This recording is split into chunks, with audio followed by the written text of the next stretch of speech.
The night shift at Frontier Station Echo was usually quiet. Jake Morrison sat at his communications console, watching the endless stream of data flow across his screens.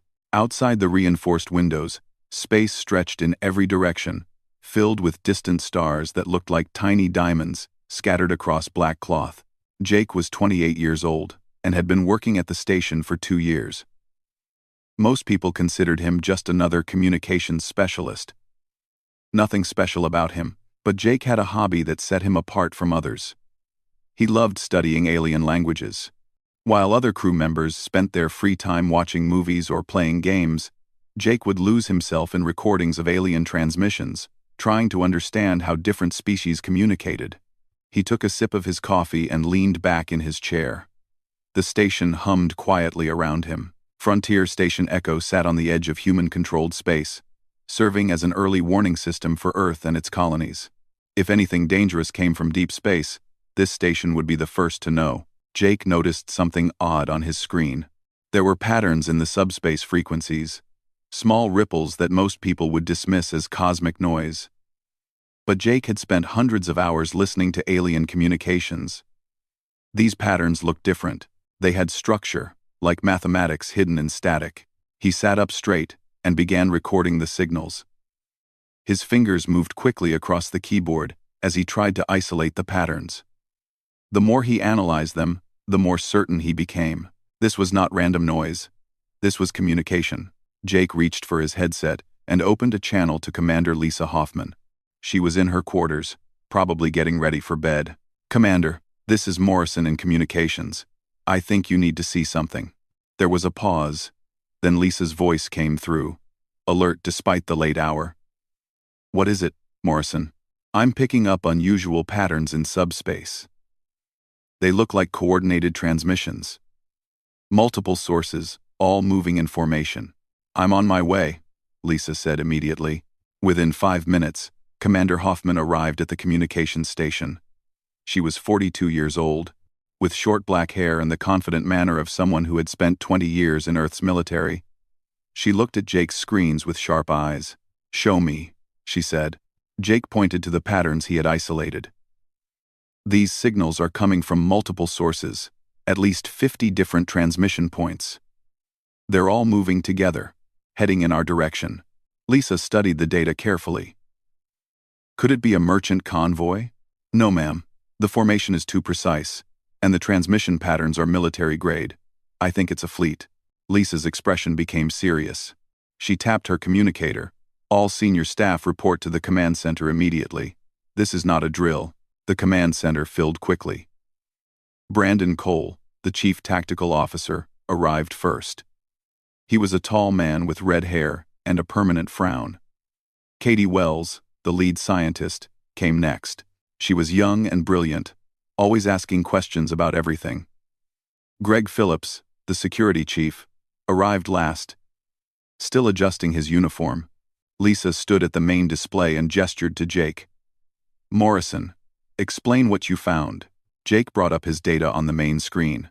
20 minutes ago, I detected coordinated transmissions in subspace.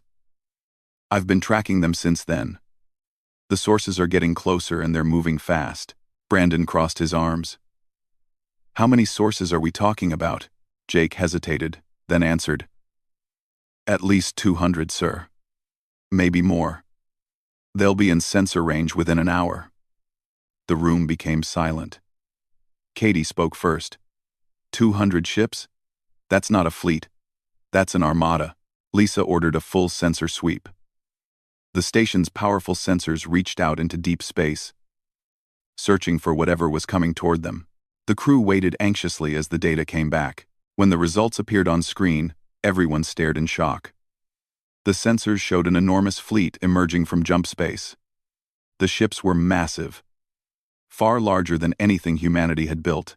They moved in perfect formation, like a school of predators hunting together. "Identification?" Lisa asked quietly. Katie worked quickly at her console.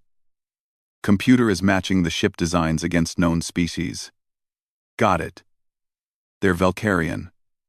"The Valkyrian Dominion," Brandon cursed under his breath. "The Valkyrians? They're expanding into our sector?" The Valkyrian dominion was known throughout this part of the galaxy. They were a militaristic empire that had conquered dozens of star systems. Human scouts had observed them from a distance, but had always avoided direct contact. The Valkyrians were aggressive and powerful, and they did not tolerate challenges to their authority. "They're heading straight for us," Jake said, watching his screens. "No deviation in their course. They know we're here." Lisa immediately opened a channel to Earth Fleet Command. "This is Frontier Station Echo declaring a priority emergency. We have detected a Valkyrian armada approaching our position. Fleet strength estimated at 200+ vessels. We require immediate military assistance." The response came back within seconds. Earth Fleet Command acknowledged the message and promised to send reinforcements. But the nearest battle group was 3 days away. The Valkyrians would reach the station in less than 8 hours. Brandon pulled up tactical displays, studying the station's defenses. Frontier Station Echo had 6 patrol ships and 12 defensive platforms. Against a normal threat, that would be enough. Against 200 Valkyrian warships, it was nothing. "We need to evacuate," Greg said. "Get everyone on transport ships and jump to safety." Lisa shook her head. "If we abandon this station, the Valkyrians will have a clear path to our inner colonies. Millions of people could die. We have to hold them here as long as possible." "Hold them with what?" Brandon demanded. "We're outnumbered 30-1. This isn't a battle. It's suicide." While the senior officers argued about their options, Jake continued studying the Valkyrian transmissions. He was listening to the alien communications with his headphones, trying to understand what they were saying. The Valkyrian language was complex, full of formal structures and ritual phrases. Then Jake noticed something strange. The communications between Valkyrian ships followed very specific patterns. Every transmission began with the same ceremonial phrases. Every order was acknowledged in exactly the same way. It was almost like watching a carefully choreographed dance. Jake knew that different species had different communication styles. Humans were direct and efficient. They said what they needed to say, and nothing more. But the Valkyrians seemed to treat communication as something sacred, following strict rules about how every message should be structured. "Commander," Jake interrupted the argument, "I think there's something you need to hear." Lisa turned to him. "What is it, Morrison?" "The Valkyrian transmissions. They're not just tactical communications. They're following cultural protocols. Every message has formal elements, like they're performing a ceremony." Brandon looked annoyed. "So what? They talk fancy. How does that help us?" Katie moved closer to Jake's console, interested.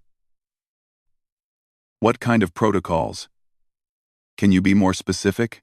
Jake played several transmissions through the speakers. Even though the crew could not understand the words, they could hear the rhythmic quality of the alien voices, the way each message followed the same pattern.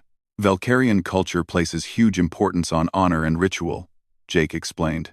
"I've studied some of their public broadcasts. Everything they do follows strict rules about proper behavior, even their military operations." Lisa looked thoughtful. "You're saying they might not just be attacking randomly? That there could be rules governing what they're doing?" "Exactly," Jake said. "If we can understand those rules, we might be able to find a way to communicate with them. Maybe even negotiate." Brandon laughed harshly. "Negotiate? With 200 warships bearing down on us? They're not coming here to talk." But Katie was nodding slowly. "Actually, Morrison might be right. I've read reports about Valkyrian culture. They believe that warfare should follow specific codes. They think combat is an art form with rules and proper forms." Lisa held up her hand for silence.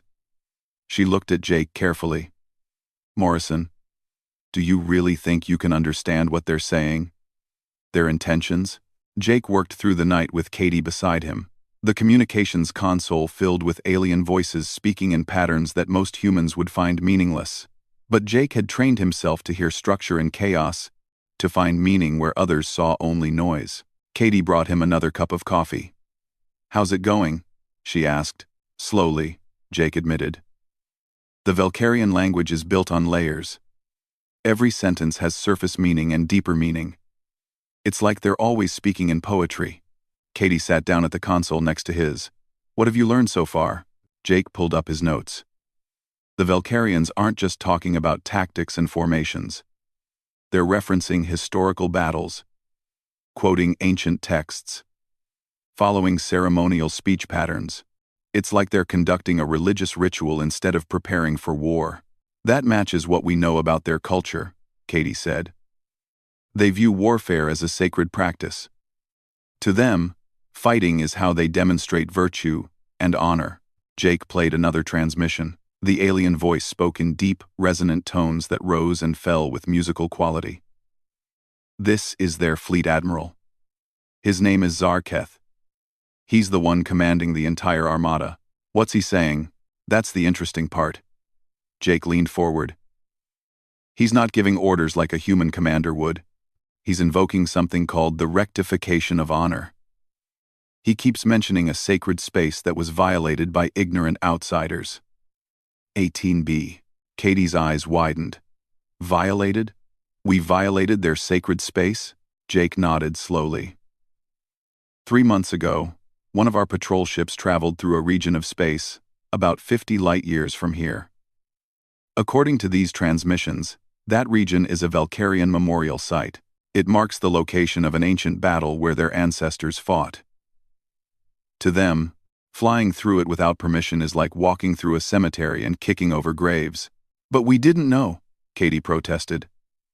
That patrol ship had no idea the area was important to anyone. 8. It doesn't matter to them, Jake said. The Valkyrians have transmitted detailed star charts showing their sacred spaces. They believe every spacefaring species should know and respect these locations. Our ignorance is seen as contempt, like we're saying their culture doesn't matter enough for us to learn about it. Katie rubbed her face tiredly. So this whole armada is here because we accidentally disrespected them. It's more than that. Jake pulled up more translations. To the Valkyrians, this isn't just an attack. It's a formal response to an insult. They're following specific laws about how to handle such situations. The Armada is what they call a rectification fleet. Its purpose is to restore honor through proper combat. Katie thought about this. If they're following laws and protocols, does that mean there are rules about how this combat should happen? Yes, Jake said, and that's what gives me hope. The Valkyrians believe that true victory only comes when both sides understand what's happening. They don't just want to destroy us. They want us to acknowledge that we were wrong, that we understand why we're being punished. How do we do that? Katie asked. Jake was quiet for a moment. I'm not completely sure yet. But I think we need to communicate with them using their own cultural framework. We need to show them that we do understand, that we're not just barbarians flying through space without respect for anyone else. Commander Hoffman entered the communications room. She looked exhausted. Morrison, Wells, report. Jake explained what he had discovered about the memorial space and the rectification fleet. Lisa listened carefully, her expression growing more thoughtful as he spoke. So they're here because of an accidental violation? She asked. Yes, ma'am. But to them, there's no such thing as an accidental insult. They believe that spacefaring species should know better. Our patrol ship didn't broadcast any apology or acknowledgement when it entered the memorial space. The Valkyrians interpreted that silence as deliberate contempt. Lisa sat down heavily. Can we apologize now?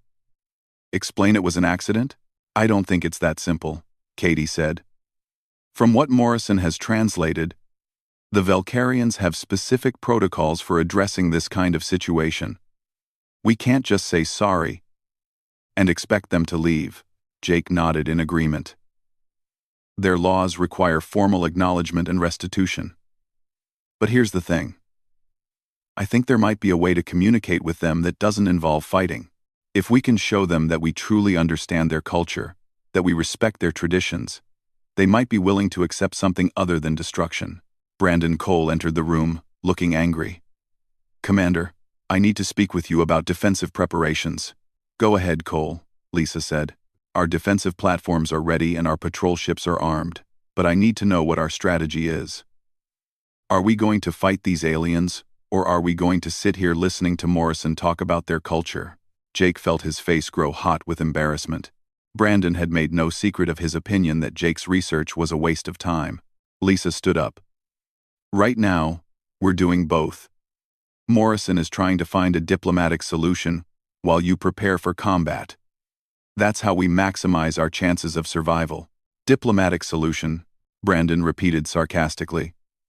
Commander, those are Valkyrians out there. They're warriors.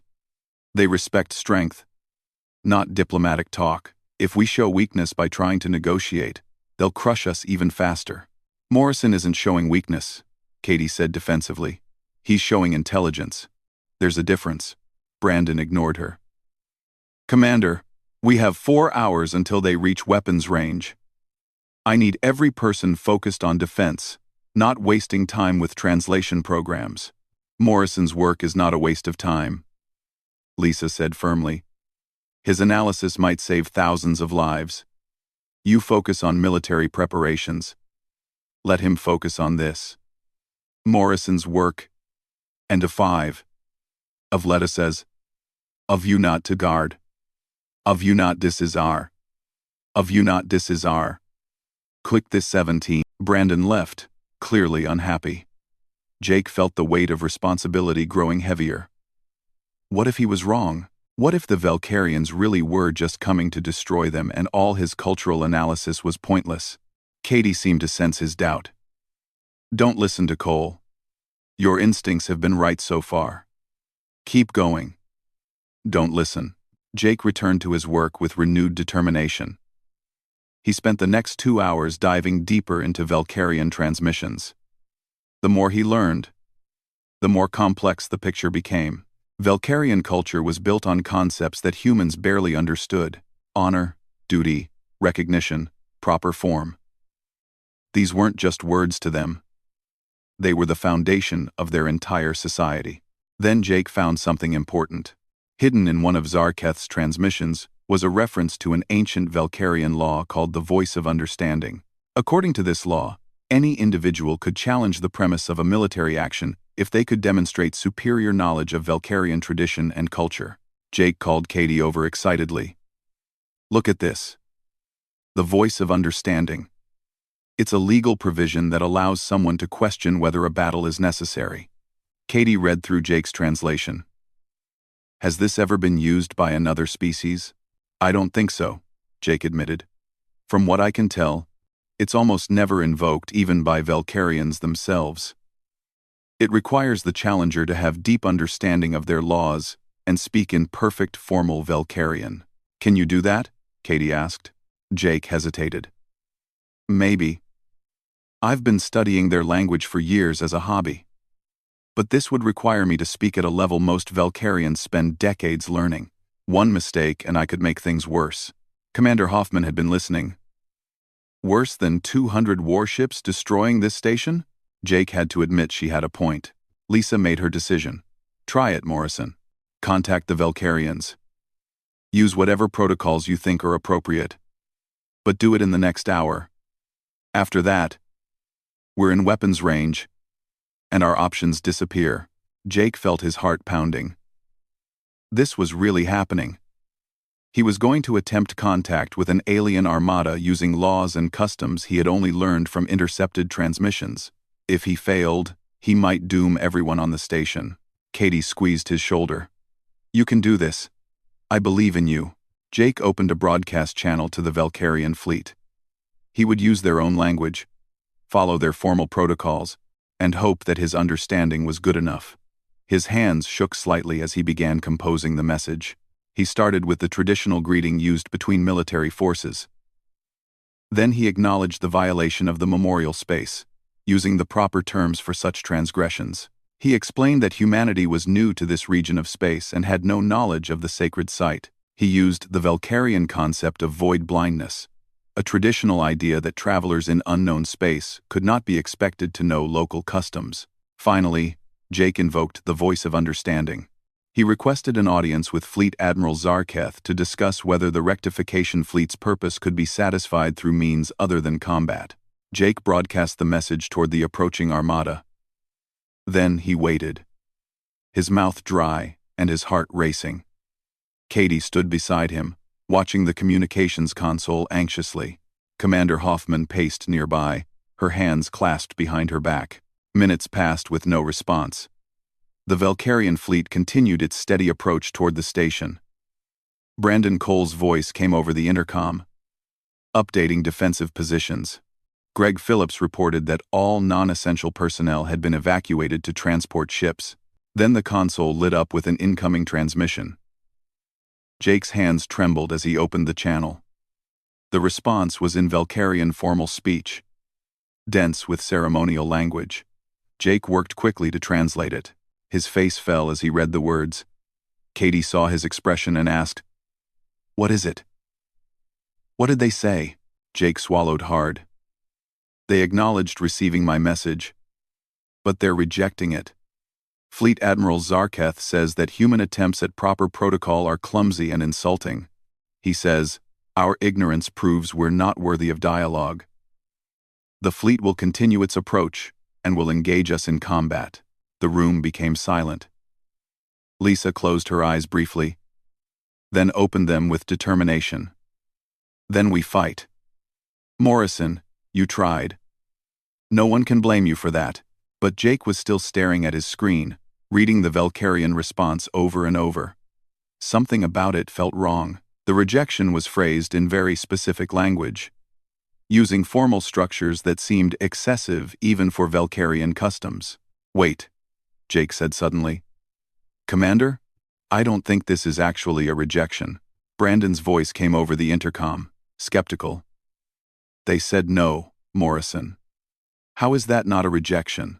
"Because of how they said it," Jake explained. Zarketh used a very formal structure, one that's specifically employed when addressing someone the speaker considers beneath notice. But there's something else. He referenced an ancient Valkyrian text about unexpected wisdom from lesser beings. "It's subtle, but I think it's a test." "A test?" Lisa asked. Jake spent the next 30 minutes preparing his formal challenge. Every word had to be perfect. The Valkyrian language had strict rules about formal address, proper honorifics, and ceremonial phrases. One mistake could destroy any chance of success. Katie helped him research references to the voice of understanding in other Valkyrian transmissions they had recorded over the years. The law was ancient and rarely used, which made finding examples difficult, but slowly, Jake began to understand the proper structure his challenge needed to follow. Commander Hoffman watched him work. "Morrison, I need to know what you're planning to do." Jake looked up from his console. "The voice of understanding allows me to argue that the battle is based on a misunderstanding of law. I need to prove that humans violated the memorial space not from contempt but from legitimate ignorance. In Valkyrian tradition, there's a concept they call void blindness. It means travelers in unknown space cannot be held responsible for violating laws they've never been taught." "Will they accept that argument?" Lisa asked. "I don't know," Jake admitted, "but it's based on their own legal traditions. If I can present it properly, using perfect formal speech, they're required to consider it." Brandon Cole entered the communications room. He looked at Jake with barely concealed frustration. "Commander, the fleet will be in weapons range in 90 minutes. We need to finalize our defensive strategy." "Our defensive strategy is clear," Lisa said. "We hold them as long as we can, and hope reinforcements arrive before they destroy us. But if Morrison succeeds, we won't need defense at all." Brandon shook his head. "You're betting everything on a communications specialist who learned alien languages as a hobby?" "Commander, this is madness. This is our only chance," Lisa replied firmly. "Unless you have a way to make 6 patrol ships defeat 200 warships?" Brandon had no answer to that. He left the room, muttering under his breath. Katie noticed Jake's hands were shaking. "Are you okay?" she asked quietly. "I'm terrified," Jake said honestly. "I'm about to challenge an alien fleet admiral, using laws I only learned about hours ago. What if I get something wrong? What if my pronunciation is off, or I use the wrong honorific? I could make everything worse." "You won't," Katie said with confidence. You've spent years studying alien languages. Your mind works differently than most people. You see patterns others miss. Trust yourself. Jake took a deep breath and nodded. He had to believe in his preparation. There was no other choice. He opened a transmission channel to the Valkyrian fleet. This time, he would speak directly, rather than sending a text message. The Valkyrians valued personal courage, and a voice transmission would show he was not hiding behind technology. Jake began speaking in Valkyrian. His accent was imperfect, but the words came out clearly. He started with the traditional formal greeting, then moved into the ceremonial phrases required when addressing a fleet admiral. He acknowledged Zarketh's rank and accomplishments, using the proper terms of respect. Then Jake made his formal challenge. He invoked the voice of understanding, citing the specific legal code and ancient texts that established this right. He argued that humanity's violation of the memorial space fell under the provision for void blindness. Humans were new to this region of space, had no prior contact with Valkyrian civilization, and possessed no knowledge of the memorial site's existence or significance. Jake emphasized that human patrol ships carried no malicious intent. They were exploring peacefully, following standard procedures for safe navigation. The violation was not an act of contempt but a genuine mistake born from ignorance that would never have occurred if humans had known about Valkyrian sacred spaces.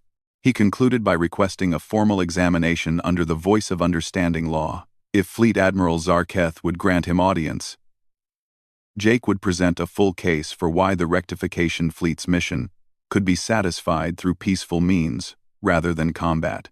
Jake finished speaking and closed the transmission. His shirt was soaked with sweat. Katie handed him water, and he drank gratefully. "That was incredible," she said. "Your Valkyrian pronunciation was almost perfect." "Almost isn't good enough," Jake said nervously. They waited for a response. The minutes stretched out painfully.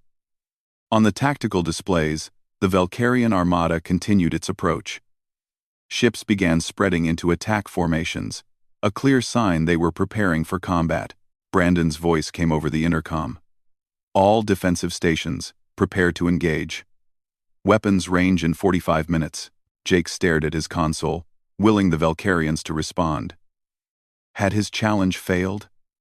Had he made some terrible mistake in his speech? The silence from the alien fleet felt crushing. Then, with 30 minutes until weapons range, the Valkyrian Armada stopped moving. Everyone in the command center noticed immediately. The massive fleet hung in space, motionless.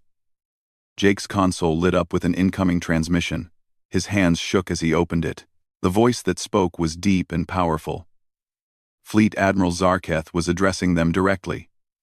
Jake translated as quickly as he could, speaking the words aloud for everyone to hear. "Zarketh acknowledges that the voice of understanding has been properly invoked," Jake translated.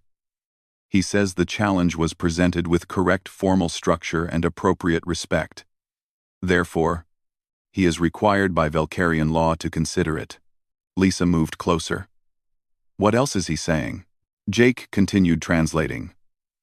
"He demands that I present myself for formal examination. If I can truly demonstrate understanding of Valkyrian culture and law, the challenge will be heard. If I fail, the battle will proceed immediately, and the station will be destroyed as planned." "Present yourself?" Katie asked. "What does that mean?" Jake's face went pale as he listened to more of the transmission.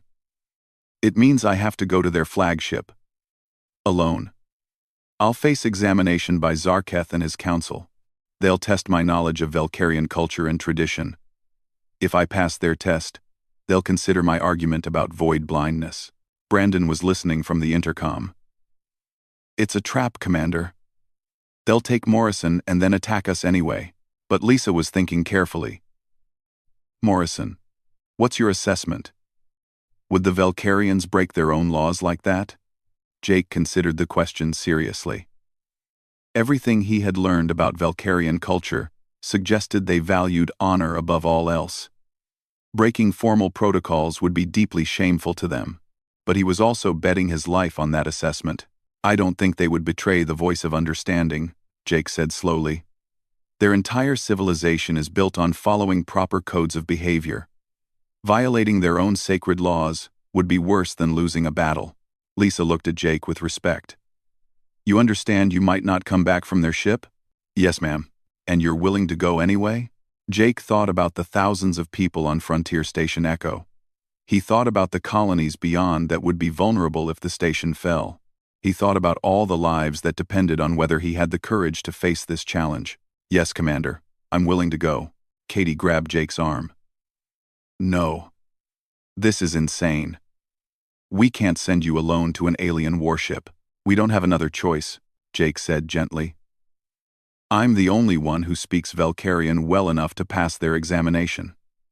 Besides, this is what the voice of understanding requires. One person, presenting the challenge in person, facing judgment directly.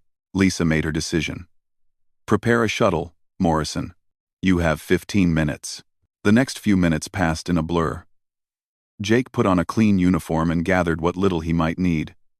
Katie stayed by his side, trying to give him last-minute advice about Valkyrian customs. Greg Phillips provided him with a small emergency beacon, though everyone knew it would be useless on an alien ship. Commander Hoffman walked Jake to the shuttle bay.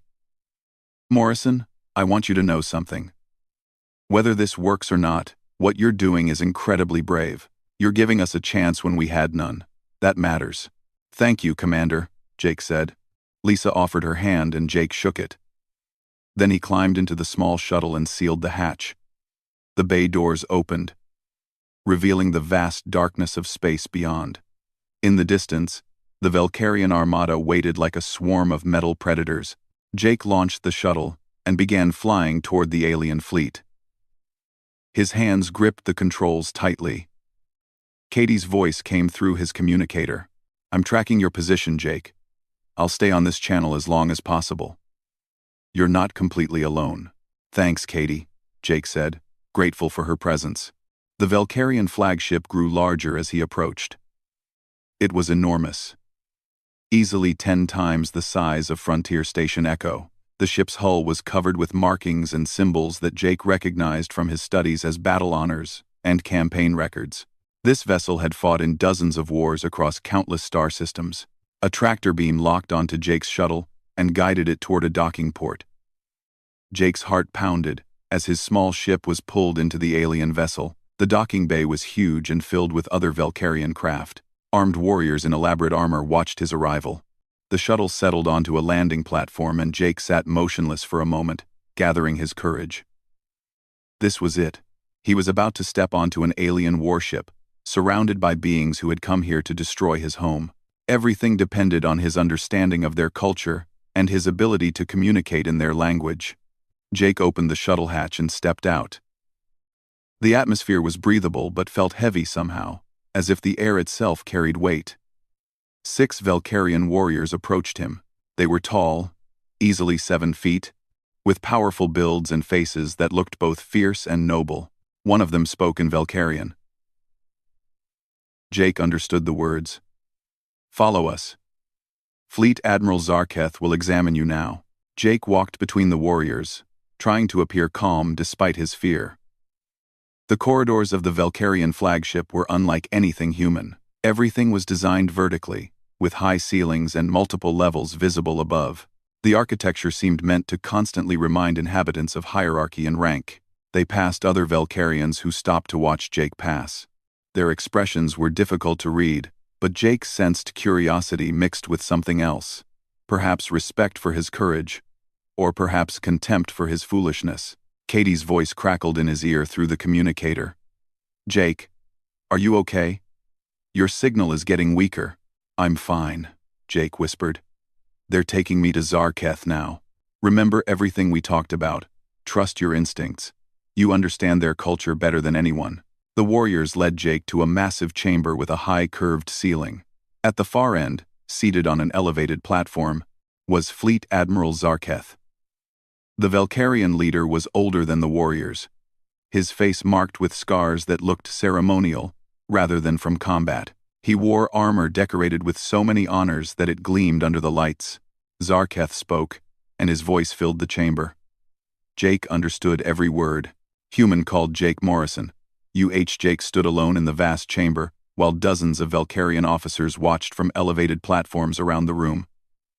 The air felt heavy with expectation. Fleet Admiral Zarketh studied Jake with eyes that seemed to look straight through him. "First question," Zarketh began. His voice echoed through the chamber. "Tell me about the founding principles that guide Valkyrian military honor. Not just the words that children learn, but the deeper meaning behind them. Why do Valkyrians fight?" Jake closed his eyes briefly, gathering his thoughts. He had studied Valkyrian culture for years, but this question required more than memorized facts. It required true understanding. "The founding principles teach that conflict is a teacher," Jake began, speaking carefully in Valkyrian. "Valkyrians believe that truth is revealed through combat, not because violence itself is good, but because challenges force beings to show who they truly are. When faced with real danger, all pretense falls away." Jake continued, growing more confident. "Valkyrians fight not for conquest alone, but for understanding. Every battle is a conversation between opponents. The victor learns about their own strength and limits. The defeated learns what they must improve. Both sides grow from the experience if they approach it with proper honor." Zarketh's expression did not change, but Jake sensed he was listening carefully. "True honor comes not from destroying an enemy," Jake said, "but from helping them understand their defeat. A warrior who simply kills has accomplished nothing meaningful. But a warrior who defeats an opponent and teaches them why they lost has created something valuable. The defeated can become stronger, wiser, better. This is why Valkyrians follow such strict codes in warfare. Combat without honor is just meaningless destruction." The chamber was silent. Jake waited, his heart pounding. Had he answered correctly? Had he shown true understanding or just repeated words he did not fully comprehend? Zarketh finally spoke. "Your answer demonstrates acceptable knowledge of our principles. You have passed the first question." Jake felt relief flood through him. 1 down, 2 to go. "Second question," Zarketh said. "This is more difficult. Why has the Valkyrian Dominion never been truly defeated in all our history? Think carefully before answering. This is not a question about military strength." Jake recognized the trap immediately. If he simply praised Valkyrian power, he would fail. This question was testing whether he understood something deeper about their culture. He thought about everything he had learned about how Valkyrians viewed conflict. They did not measure victory the same way humans did. To them, winning a battle was only part of the story. "The Valkyrian Dominion has never been truly defeated," Jake said slowly. "Because Valkyrians define defeat differently than other species. Most civilizations believe they have won when they destroy their enemies' ships, occupy their territory, or force surrender. But Valkyrians measure victory by whether understanding was achieved." Jake saw some of the Valkyrian officers leaning forward with interest. "When Valkyrians lose a battle, they study what went wrong and become stronger. They learn from their mistakes, but when their opponents win without understanding why they won, the Valkyrians view this as the opponent's failure, not their own. A true defeat only occurs when both sides grow from the conflict, when both sides understand the lessons the battle taught." Jake continued, gaining confidence. "So Valkyrians have lost many battles throughout history. But they have never been truly defeated, because they always learn, always improve, always take meaning from conflict. Meanwhile, many of their opponents win battles but learn nothing, growing weak from easy victories. In Valkyrian eyes, such opponents defeated themselves." Zarketh stood up from his elevated seat. Jake could not read the Admiral's expression. Had he answered correctly, or had he failed? "Your answer shows deep understanding," Zarketh said, and Jake heard what might have been approval in his voice. Few Valkyrians could have explained it so clearly. "You have passed the second question." Jake allowed himself to breathe. 2 down, 1 to go. But he knew the third question would be the hardest. Zarketh descended from his platform and walked closer to Jake. The Admiral was even more imposing, up close, towering over the human. Other Valkyrian officers moved closer as well, forming a circle around Jake. "Third question," Zarketh said, his voice quieter now but somehow more intense. This question is personal and has no single correct answer. I want to understand something about humans, about you specifically. Why did you come here? Jake Morrison. You have no military rank, no authority. You are a simple communication specialist who studies languages as a hobby. Yet you volunteered to face examination alone on an alien warship, knowing you might die. Why would a single human with no power do this? Jake realized this question was different from the others. Zarketh was not testing his knowledge of Valkyrian culture anymore. He was testing whether humans as a species deserved respect, whether they possessed qualities that Valkyrians could understand and value. Jake thought about how to answer. He could try to sound brave or noble, but Valkyrians would see through false courage. They valued genuine truth above all else. So Jake decided to be completely honest. I came because I was terrified, Jake said. The Valkyrian officers seemed surprised by this admission. When I saw your fleet approaching, I knew we could not win a battle. I knew thousands of people would die, including me. That fear was overwhelming, Jake continued, speaking from his heart. But humans have a strange quality. Our curiosity is stronger than our fear. We are terrified of what we don't understand, but that terror drives us to learn, to comprehend, to find common ground, even with those completely different from us. He looked directly at Zarketh. I could have evacuated with the other non-essential personnel. I could have run away and let braver people fight. But I knew something the others didn't.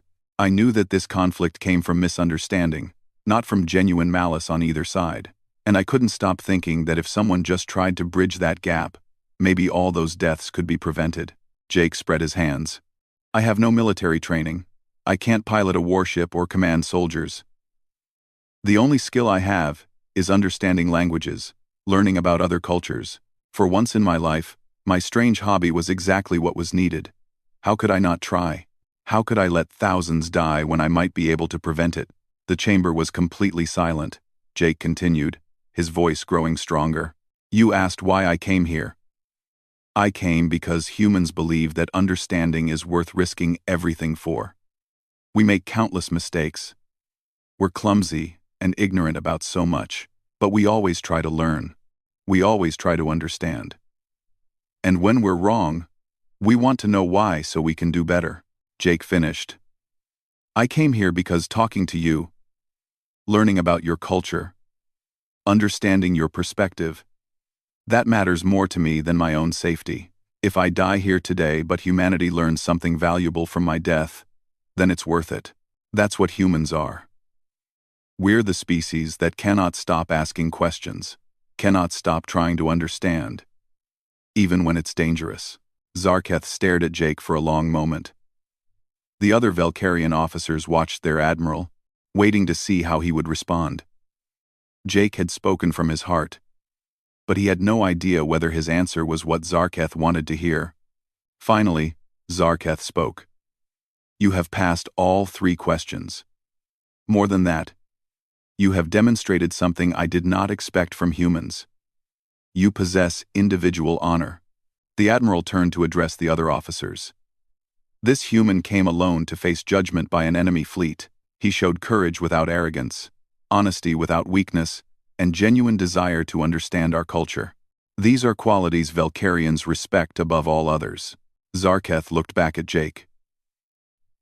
The voice of understanding has been satisfied. Your challenge will be heard. Present your argument for why the rectification fleet's mission should be resolved without battle. Jake felt almost dizzy with relief. He had passed. Now came the hardest part. Convincing Zarketh that there was a better way than warfare. Jake organized his thoughts carefully.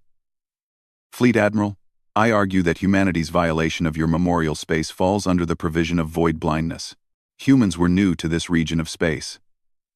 We had no contact with Valkyrian civilization and possessed no knowledge of your sacred sites. He continued. Our patrol ship was exploring peacefully, following standard safety protocols. The crew had no malicious intent. They would never have entered the memorial space if they had known its significance. This was not contempt for Valkyrian culture. This was genuine ignorance that caused accidental harm. Zarketh listened without interrupting. Jake went on. Under Velkarian law, void blindness provides that travelers in unknown space cannot be held fully responsible for violating local customs they have never been taught.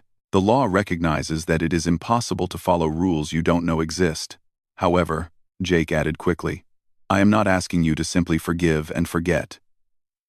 Velkarian honor requires formal resolution. I propose that humanity make proper restitution according to your traditions. Jake outlined his proposal. Earth will establish a permanent memorial at the site we violated. It will be built according to Velkarian specifications, maintained in perpetuity by human caretakers who will learn your language and customs. This memorial will honor your ancestors and ensure no future human ship ever violates that sacred space again. He continued, additionally, Earth will assign specialists to study Velkarian culture, language, and law. We will create proper protocols for respecting your sacred sites throughout this region of space. We will educate all human spacefaring personnel about Velkarian traditions. Jake finished his proposal. This is not appeasement. This is what Velkarians themselves would do. Transform conflict into understanding. Turn a mistake into an opportunity for both species to grow. If you destroy our station, you teach us only fear. But if you allow us to make proper restitution, you teach us respect. Which lesson creates stronger neighbors? Zarketh considered Jake's words. The other Velkarian officers discussed among themselves in voices too low for Jake to hear clearly. Finally, Zarketh spoke. Your argument has merit. The law of void blindness does apply to your situation. Your proposal for restitution follows proper Velkarian protocols. However, there is still a problem. Jake's heart sank. What problem, Fleet Admiral? Velkarian law requires that our fleet's honor be restored through action, Zarketh explained. We came here as a rectification fleet. We must complete our mission according to proper form. Simply accepting your restitution and leaving would violate our own codes. Our ancestors demand we take action to restore the honor that was violated. Jake felt desperation rising. After everything, after passing all the tests, there was still no way to avoid battle? But then Zarketh said something unexpected. However, action does not necessarily mean destruction. There are other forms of action recognized in our laws. One option is what we call recognition combat. Recognition combat? Jake asked. A ceremonial battle where both sides engage in limited conflict to satisfy honor requirements, followed by formal peace, Zarketh explained. Both sides fight with genuine effort, but within strictly defined rules. Casualties are minimized. The purpose is to demonstrate courage and capability, not to destroy. Jake's mind raced. So your fleet would fight our station, but according to rules that prevent total destruction?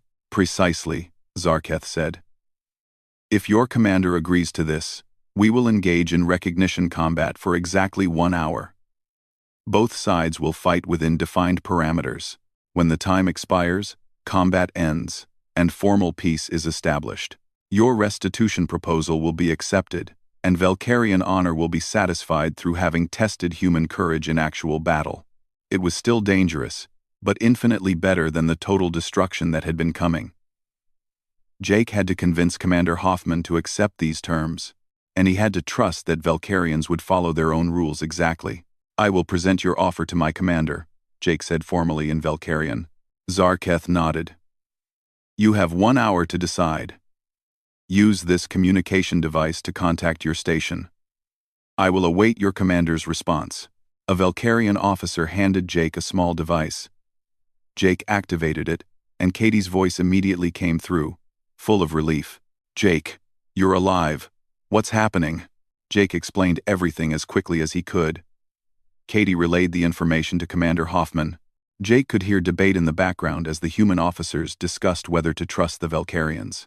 Finally, Commander Hoffman's voice came through the device. Morrison, do you believe they'll honor these terms? Jake thought carefully before answering. Yes, Commander. Everything I've learned about Velkarian culture says they don't break formal agreements. Their honor depends on it. There was a long pause. Then Lisa said, "Then we accept. Tell Admiral Zarketh we agree to recognition combat under the terms he specified." Jake's shuttle docked at Frontier Station Echo to a reception he had not expected. Crew members lined the docking bay, watching as he emerged from the small craft. Commander Hoffman was waiting for him, along with Katie, Brandon, and Greg.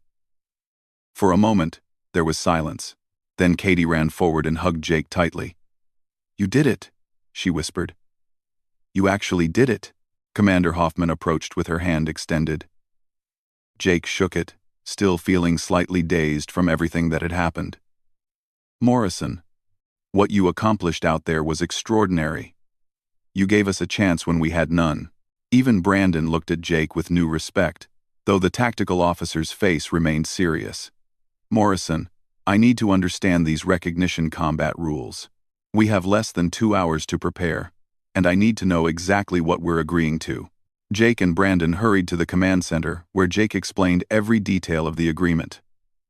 Recognition combat would last exactly 1 hour.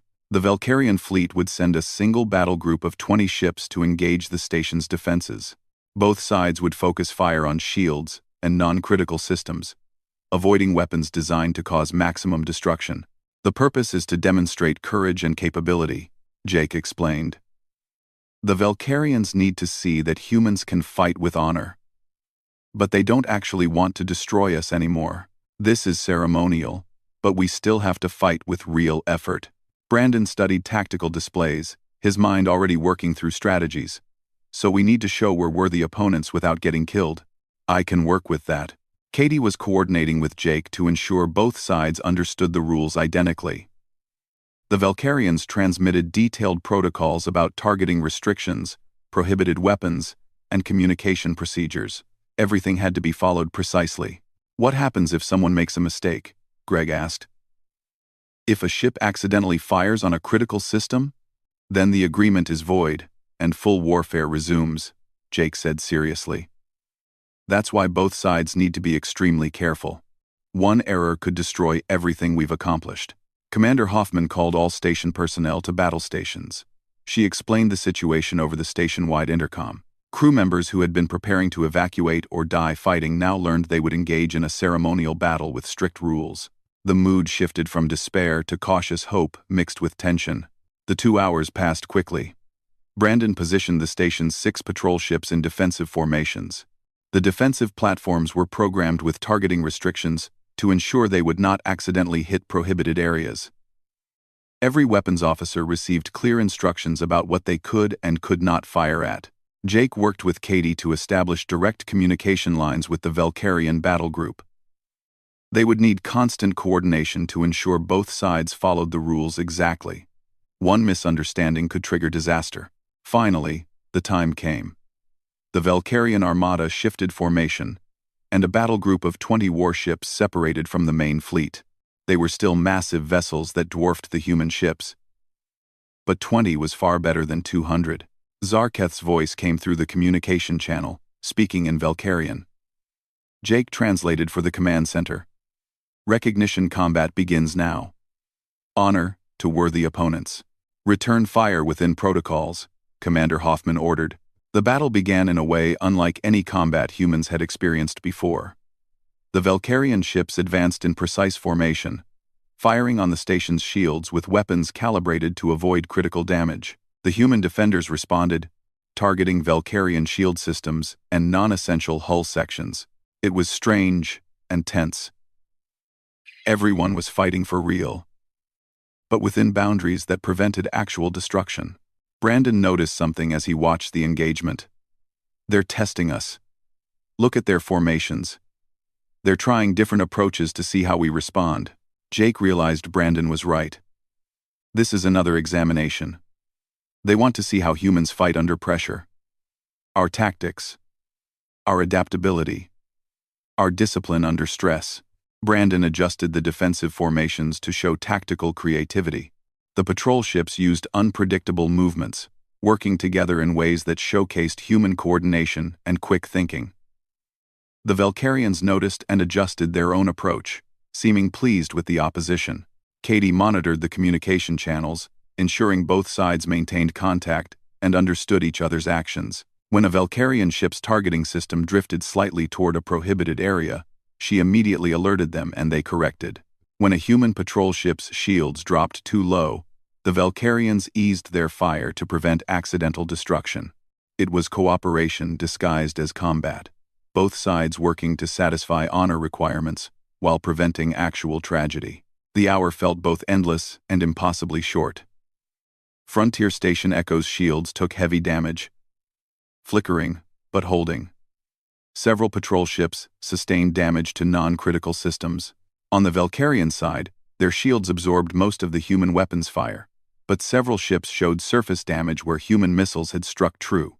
Then, exactly 1 hour after combat began, both sides ceased fire simultaneously. The sudden silence felt overwhelming after the chaos of battle.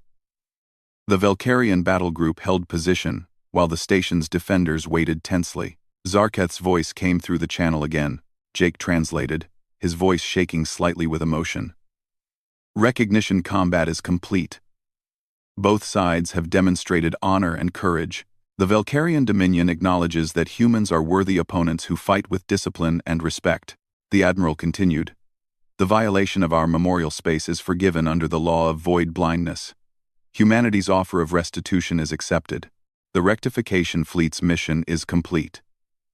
We will establish formal diplomatic channels with Earth. The Valkyrian Dominion seeks allies, not enemies. Cheers erupted throughout Frontier Station Echo. Crew members who had been preparing to die were suddenly celebrating survival. Jake slumped in his chair, exhausted beyond anything he had ever felt. Commander Hoffman stood and addressed the command center. Thanks to Jake Morrison's courage and understanding, we have achieved what seemed impossible. We've turned an alien invasion into first contact. Well done, everyone. Katie hugged Jake again. Even Brandon came over and offered his hand. Morrison, I was wrong about you. What you did out there took more courage than any battle. I'm sorry I doubted you. You were right to be skeptical, Jake said. This could have failed at any moment. We were incredibly lucky. It wasn't luck, Katie insisted. It was your understanding of their culture, your willingness to risk everything, your ability to communicate across impossible differences. That's not luck. That's something special. Over the next several hours, formal diplomatic procedures began.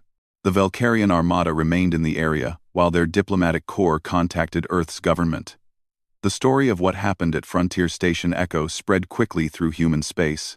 A single communications specialist with no authority had faced an alien fleet and changed the course of history through cultural understanding rather than weapons. Politicians and military leaders struggled to comprehend what had happened. How had one person accomplished what should have required fleets and armies? Earth Fleet Command arrived 3 days later, ready to reinforce the station, only to find the crisis resolved peacefully. The admirals met with Commander Hoffman to understand the full story. Their initial skepticism turned to amazement as they heard the details. This changes everything, one admiral said. Morrison's approach could become a model for future first contact situations. Understanding before fighting. Communication before combat. Frontier Station Echo became famous throughout human space. Visitors came to see the place where humanity proved that wisdom could be more powerful than firepower. The station was expanded and redesignated as a diplomatic facility for human-Valkyrian relations. Jake received commendations from Earth's government, but he found the attention uncomfortable. He was not a hero in his own mind. He was just someone who had tried to understand another culture and got lucky that it worked. 1 week after the recognition combat, Jake received a private message on a secured Valkyrian communication channel. It was from Zarketh. Katie helped him translate it. Jake Morrison, warrior of understanding. You have taught the Valkyrian Dominion something valuable. We believed humans were young and ignorant, not worthy of our respect. You proved that wisdom does not require age, and understanding does not require power. One individual with courage and curiosity can change the fate of billions. The message continued. In our language, we have a phrase that is rarely used. It translates roughly as warrior of understanding. It is one of our highest honors, given only to those who fight not with weapons but with wisdom. I bestow this title upon you. May you continue to build bridges between our peoples." Jake stared at the message, overwhelmed. A title of honor from an alien civilization that valued honor above all else. It felt impossible. Katie squeezed his shoulder. "You deserve it. You really do." That night, Jake stood at the observation window, looking out at the stars. The Valkyrian Armada was preparing to depart, returning to their territories, but they were leaving behind diplomatic personnel, cultural liaisons, and teachers who would help humanity understand their civilization. Human specialists were already preparing to travel to Valkyrian space to learn their language and customs. The memorial at the violated site was being designed according to Valkyrian specifications. Two civilizations that had nearly gone to war were now building foundations for lasting peace. Jake thought about how close everything had come to disaster.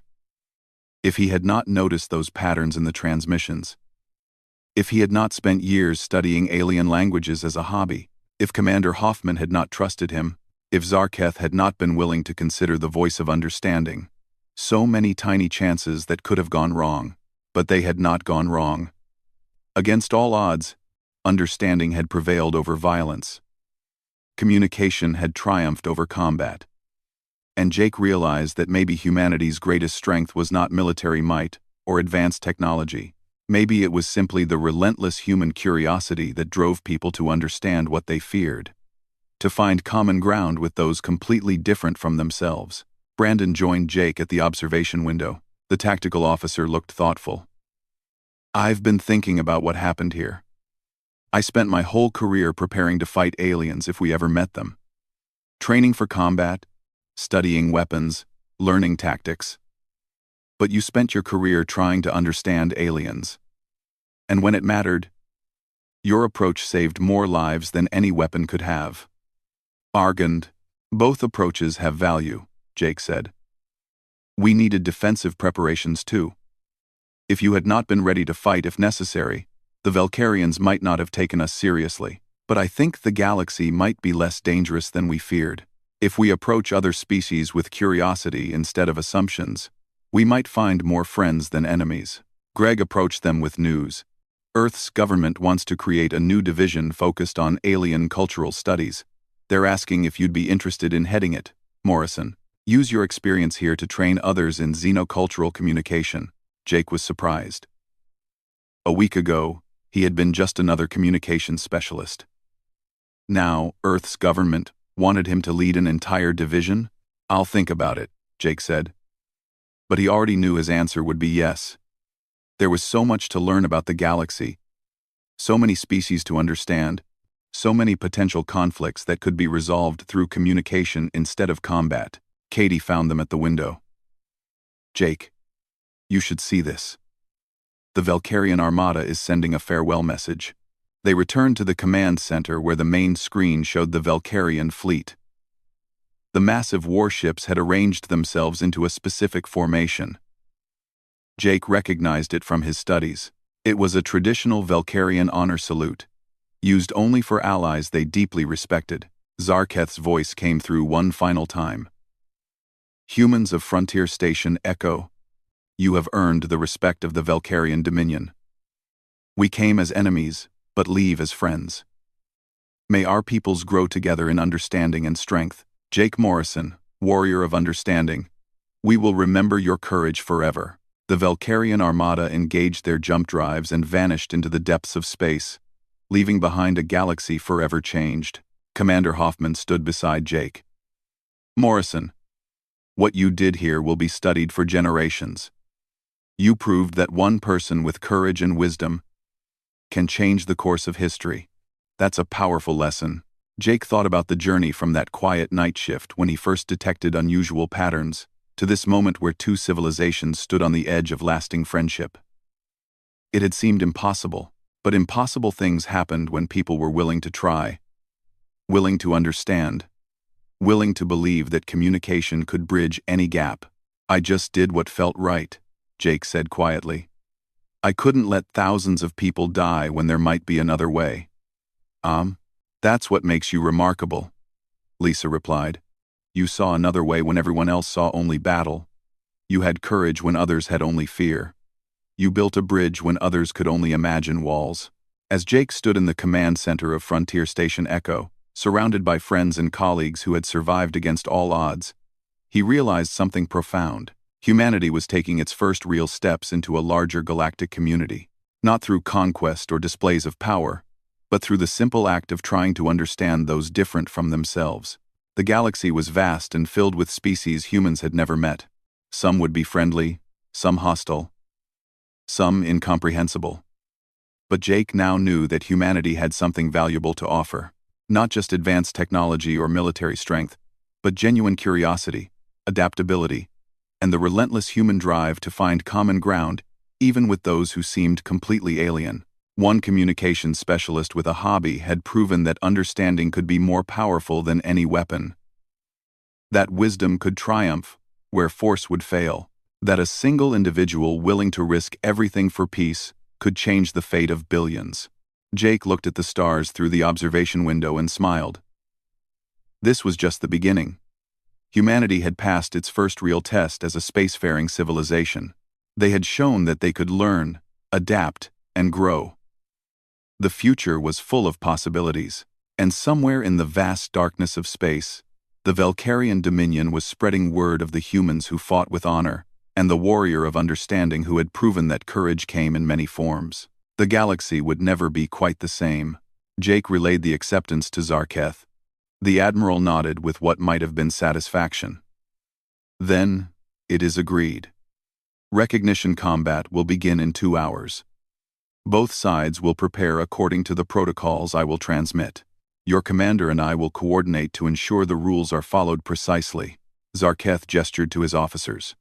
Return Jake Morrison to his station unharmed. He has earned safe passage.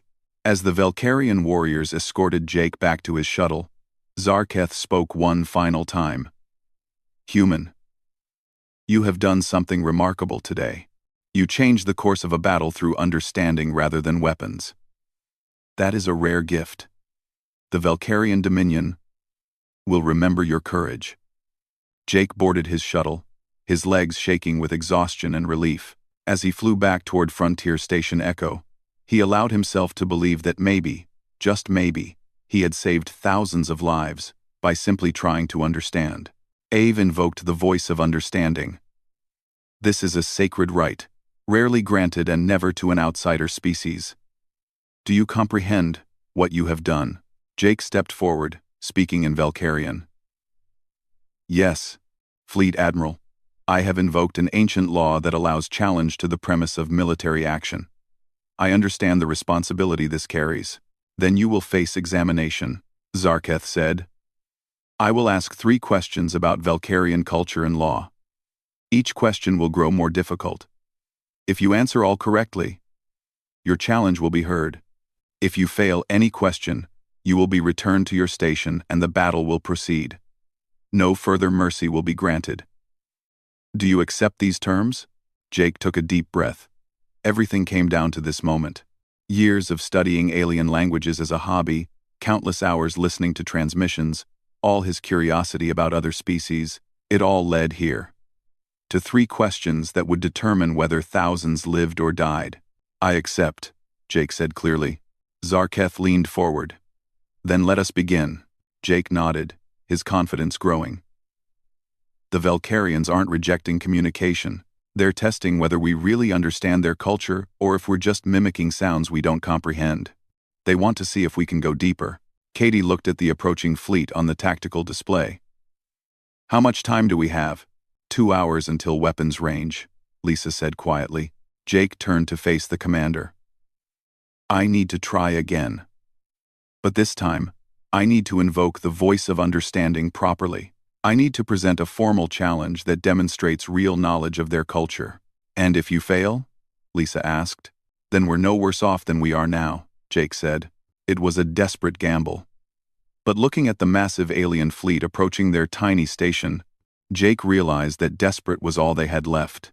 Jake took a deep breath. I can try, Commander. But I need time to analyze more of their transmissions. If I'm right about this, We might have options besides fighting a battle we can't win. Lisa made her decision. Keep working on it. Cole, prepare the station's defenses anyway. Phillips, start evacuation procedures for non-essential personnel. Wells, help Morrison with his analysis. We prepare for the worst, but hope for something better. The command center became busy as everyone moved to their tasks. Jake returned to his console with Katie beside him. He had 6 hours to decode an alien culture and find a way to save thousands of lives. The weight of that responsibility felt crushing, but Jake pushed the fear aside and focused on the work. Outside the station, the Valkyrian Armada continued its approach through the darkness of space, moving like a vast shadow toward the tiny human outpost that stood alone in their path.